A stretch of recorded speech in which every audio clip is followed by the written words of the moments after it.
In this class, we're going to consider differential equations, and I'm going to assume that this is a brand new topic to you. So let's think of this class as just an introduction to the whole topic of differential equations.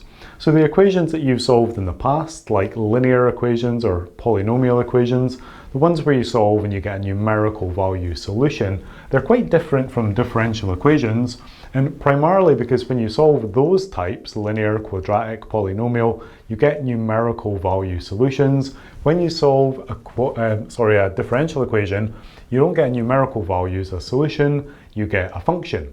So we're going to solve these and not get some number value that satisfies the equation, we're going to get a function that satisfies the equation. But in a sense, the types of equations are similar in that if you solve one of these differential equations, yeah, you get a function as the solution, but the function still has to satisfy the original equation. So if you solve one, you get your function. If you plug that back into the original, that should work. That equation should be satisfied. So in that sense, non-differential equations and differential equations are similar, I suppose. What you'll find though is that when you solve, for example, a linear equation or a polynomial equation or a quadratic equation, there really are only a handful, or in the case of a linear equation, only one method really for solving it.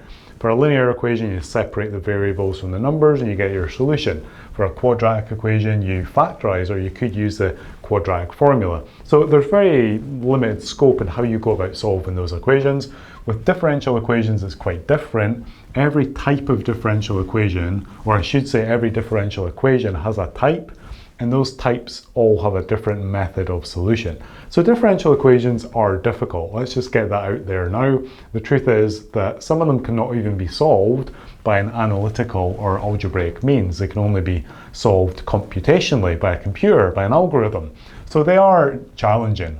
Some of the entry-level ones are not too bad. As you move up to more complex types, you're going to need more complex methods to solve them, and some of those methods are just numerical. You can't solve them by some neat analytical or algebraic means. But there's a lot of differential equation types we can solve by those means, and it's really those analytical methods we're going to discuss in this series on differential equations.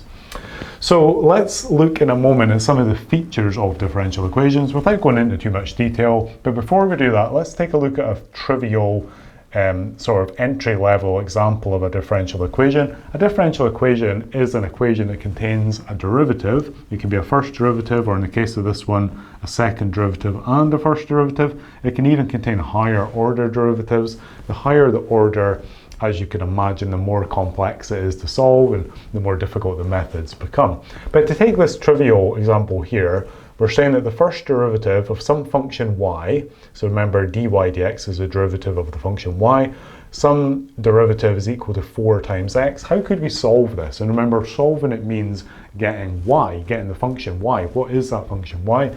Well, in the case of this one, we could just do this by integrating both sides. So if we integrate the left-hand side, so the integral of dy dx with respect to x, that's going to be equal to the integral of the right-hand side, like this. If you try and integrate a derivative, what happens? Well, the integral is an antiderivative, so it just cancels out the derivative. The thing that's being differentiated here is y, so basically this would just take you to y on the left-hand side, and the right-hand side is just an integral. We can use the power rule in this case, so increase the power by 1, divide by the new power, and we would end up with 2x squared. Because it's an indefinite integral, we've got to put our plus c on the end. And that there is the solution for that differential equation. Now that is a very easy example which your calculus skills will already be good enough to tackle. We're going to look at examples that are more complex, types that are more complex than that, but that gives us a bit of a feel for what a differential equation is. If you were to take this equation and plug it back into the solution and plug it back into the original equation, you'll find that that equation is satisfied. Bear in mind that c can be anything, and we're going to talk in the next class about the nature of the solutions that you get with differential equations. It's a really important topic we need to get down early. So anyway, that's that example. Let's just move on and have a look at some of these different example differential equations. So some of the features that we've got to look out for here are whether the equation is equal to 0 or not equal to 0. So that in itself is a whole category of differential equation, equal to 0, not equal to 0. The form of the differential equation, how it's actually laid out and distributed, and then the order is really important. So the order of the equation is the same as the order of the derivative. So if you've got as your highest order derivative a first derivative, that's a first order equation like this guy and this guy. If you've got a second order derivative, then it's a second order equation. So already just by looking at those examples, we've got a few different categories or layers of differential equation, and these have all got their own method of solution.